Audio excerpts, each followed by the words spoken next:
Olá pessoal, aqui é a professora Cíntia Jordão, arquiteta urbanista e mestre em engenharia civil, e fiz esse canal com o intuito de desenvolver aulas para alunos de arquitetura e de engenharia, também poder tirar as dúvidas mais frequentes, tá bom? E se você gostou da proposta do canal, dá logo aquele like e também se inscreve no canal, que toda semana tem vídeo novo. Sendo assim, vamos para o assunto de hoje, que é sobre projeções ortográficas. Então, gente, com o propósito de poder mostrar melhor e poder demonstrar melhor sobre o assunto, eu resolvi dessa vez criar slides e poder apresentar para vocês, tá bom? Então, seguindo o assunto de hoje, que é projeções ortográficas, no que falamos em relação a desenhos, nós temos dois tipos de representação. Nós temos a representação dos desenhos a partir da perspectiva, que ele é representado a partir do ponto de visão do observador, de onde o observador está localizado, tá? E ele é apresentado em formato 3D, ok? E ela tem três tipos principais: a cavaleira, a isométrica, que é a mais comum utilizada dentro das ortonométricas, e a cônica, que é também muito conhecida como ponto de fuga, tá? Mas posteriormente eu vou mostrar para vocês, irá ter na verdade uma aula apenas sobre perspectiva, tá bom? E nós temos as projeções ortográficas, que ela é apresentada através de vistas, né, que é a representação da realidade, né, sendo objeto, modelo ou peça, e é demonstrada em verdadeira grandeza, tá bom? Então nós temos o nosso objeto e nós temos a projeção do nosso objeto a partir do lado em que nós queremos apresentar esse modelo, esse objeto, tá? No que tange a respeito a projeções ortográficas, nós precisamos saber também sobre o método mongeano, tá? Que é muito conhecido como Diendros, tá bom? Ele é um método criado por Gaspar Monge, que ele é o criador da geometria descritiva, e é conhecido como método mongeano, tá? A geometria descritiva é a parte da matemática que ela tem esse objetivo de representar sobre o plano as figuras espaciais e resolver os problemas de 3 dimensões para 2 dimensões, tá? De 2D, de 3D para 2D, tá? Então, esse método de representação dos objetos em 2 planos perpendiculares entre si, isto é, o horizontal e o vertical, e esses 2 planos perpendiculares entre si dividem-se em espaço em 4 regiões, tá? E eles têm semiplanos, tá? Semiplano vertical superior, semiplano vertical inferior, semiplano horizontal anterior e o semiplano horizontal posterior. Então, o que precisamos saber e deixar bem claro é que cada diêdro é uma região perpendicular entre si, tá? Então, eles são enumerados também em sentido anti-horário. Então, nós podemos ver aqui na imagem, por exemplo, primeiro diêdro, segundo diêdro, terceiro diêdro e quarto diêdro, tá?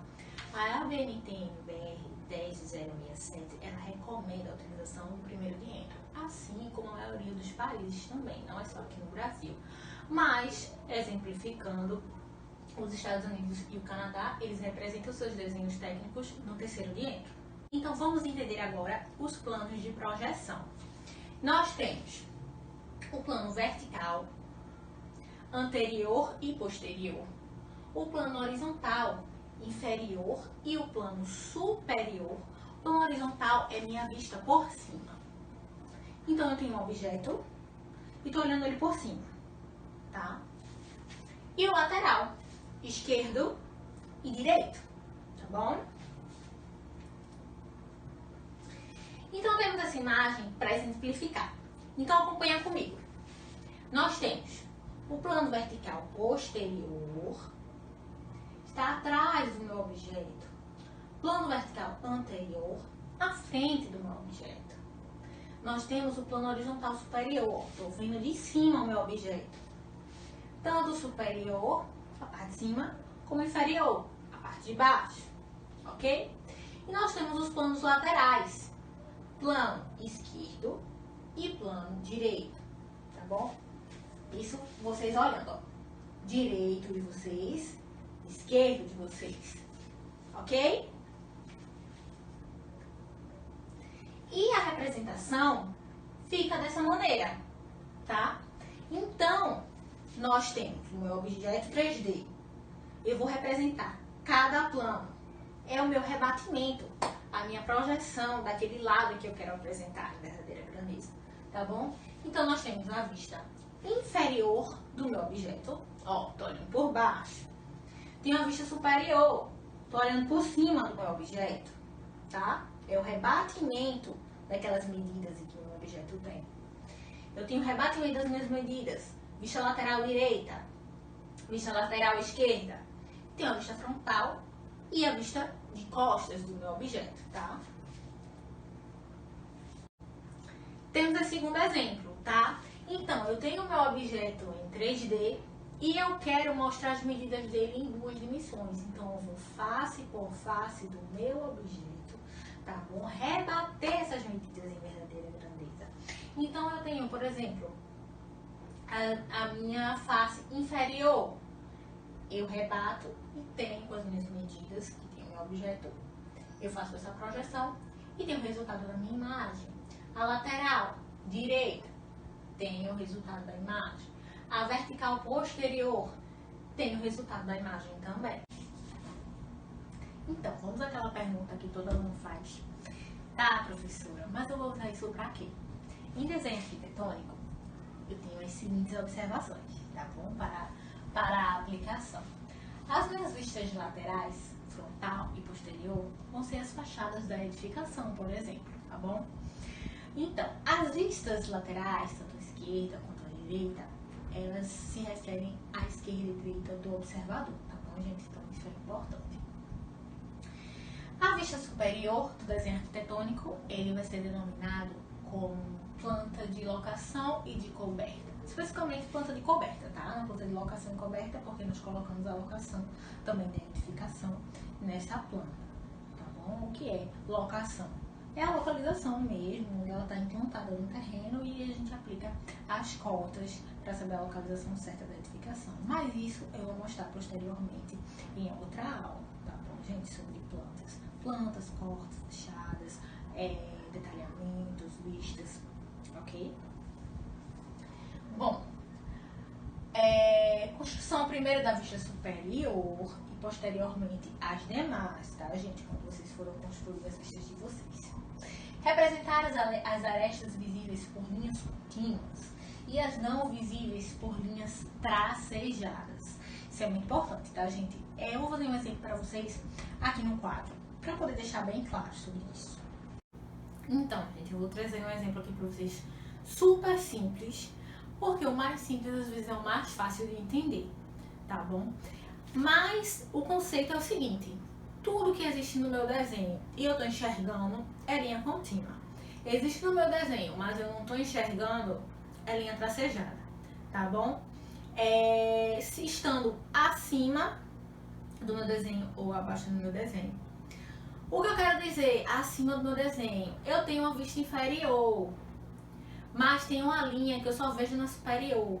Então, na inferior, eu vou ver ela tracejada, porque ela existe, mas eu não tô vendo naquela vista. Então, esse é o conceito principal, tá?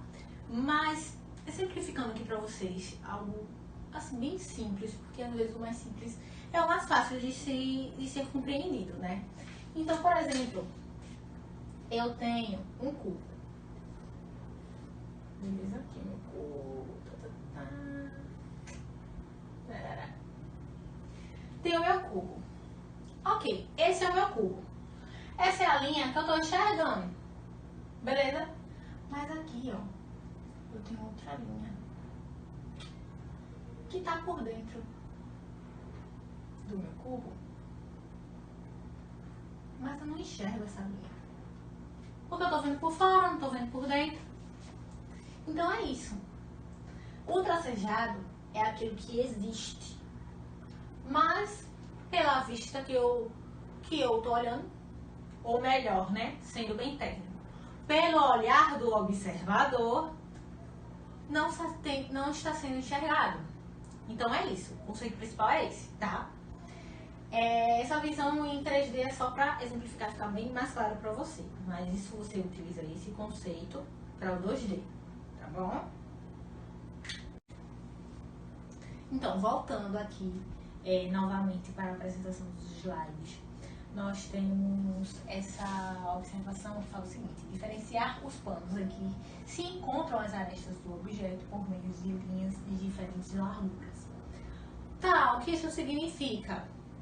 As diferentes larguras, elas apresentam, aliás, elas representam a proximidade do olhar do observador.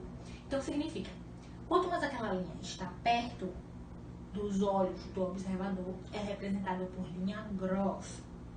Se ela está mediana, na vista do observador, intermediária, é representada por linha média, de média largura, média espessura. E se ela está bem distante, se eu tenho uma representação de um objeto e ela está lá no fundo, estou olhando por cima. Veja só, estou olhando meu objeto por cima, a minha linha está lá atrás, lá no fundo, eu represento ela por linha fina. Então é tudo em relação ao observador, ao olhar desse observador. Quanto mais longe a minha linha está, a minha representação, ela será representada como fina. Quanto mais perto, grossa. Tá no meio, intermediária. Certo. Identificar as vistas e escala que foi utilizada nos desenhos. Quando você fizer a vista, você identifica ela, coloca o nome da vista e qual foi a escala utilizada, tá bom? Ok, vou mostrar pra vocês o escalômetro. Gente, o que eu falei que ia buscar pra vocês. Esse é o meu objeto, ele é o escalômetro. Esse daqui bem velhinho, utilizado bastante, bichinho, tá? Pra mostrar pra vocês. A escala, ela representa o meu tamanho, tá? Que eu vou utilizar a redução do tamanho da medida em verdadeira grandeza para poder ela caber no papel. Porque se a gente colocar na verdadeira grandeza, não vai realmente de 1 para 1, digamos assim, de 1 para 1, não vai caber no meu papel. Então a gente reduz ela, tá bom? Então, como é essa redução? As escalas comumente utilizadas são de 1 para 20, de 1 para 25, de 1 para 50, de 1 para 75, de 1 para 100 e de 1 para 125. Raramente é utilizado outras escalas, às vezes, aleatoriamente, é utilizado de 1 para 30. Mas isso é raramente, tá? As mais comuns são essas que eu expliquei para vocês, que é as que tem aqui nesse escalômetro convencional, tá? Tem outros tipos de escalômetro também, que tem outros tipos de escalas, mas é pouco utilizado, tá bom? É utilizado também a escala, por vezes, de 1 para 500, tá? Às vezes é uma contralocação encoberta em que o terreno é muito grande, a gente pode reduzir para 1 para 500. E planta de situação, também a gente utiliza a escala de 1 para 1000, tá bom? Então, indo agora para a última observação, ela fala o seguinte: a vista inferior, praticamente, ela não é usada, tá? A vista inferior é o quê? A parte inferior do objeto, ó. Estou olhando ele por baixo. Então, ela comumente não é muito utilizada, não, tá? Então, por fim, nós temos as referências bibliográficas que foram utilizadas para realizar essa apresentação, tá, gente? E ao fim da aula de hoje, tá, pessoal? Eu espero que vocês tenham compreendido, espero que vocês tenham adquirido conhecimento, espero ter sido clara, tá bom? Em demonstrar esse assunto para vocês. Qualquer dúvida, coloca nos comentários. E é isso. Tchau, tchau e até as próximas aulas.